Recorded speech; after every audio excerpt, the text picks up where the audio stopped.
Hi hello friends, అందరూ ఎలా ఉన్నారు? మేమైతే చాలా చాలా బాగున్నాం. మీరు కూడా బాగుండాలని కోరుకుంటున్నా. అయితే ఈరోజు వీడియో వచ్చేసి పునుగులండి. పునుగులు అందరూ ఒక్కొక్క పిండితో చేసుకుంటారు, కాకపోతే మైదా పిండిలో చేసుకోవాలి. టేస్ట్ ఉంటాయి, అన్హెల్దీ, బట్ నేను మైదా పిండితోనే చేసిన.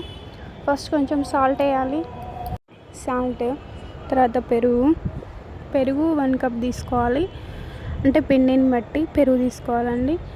తర్వాత వాము వేసుకోవాలి, తర్వాత కొంచెం వంట సోడా కూడా వేసుకోవాలి. బాగా కలపాలండి. కలిపి ఒక ½ అట్లా పక్కకు ఉంచాలి. వంట సోడా మాత్రం ఎక్కువ వేయకూడదు. మంచిగా మిక్స్ కావాలి మొత్తం. తర్వాత మనం గ్యాస్ ఆన్ చేసుకొని ఒక కడాయి తీసుకొని అందులో ఆయిల్ పోసుకొని చిన్న చిన్న పునుగులు లెక్క వేసుకోవాలండి. వేసుకొని గోల్డెన్ కలర్లో వచ్చే వరకు మంచిగా ఫ్రై చేసుకోవాలి. ఈ విధంగానే మిగిలిన అన్నిటిని కూడా అట్నే వేసుకోవాలి ఫ్రెండ్స్.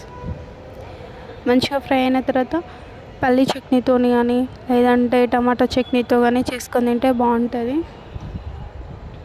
చాలా అంటే చాలా బాగా వచ్చినాయి ఫ్రెండ్స్. నేనైతే పల్లీ చట్నీ చేసుకున్నా. మీకు నచ్చిన చట్నీతో తినవచ్చు.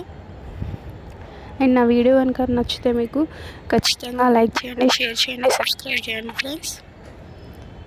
టేస్ట్ మాత్రం చాలా అంటే చాలా బాగా వచ్చింది.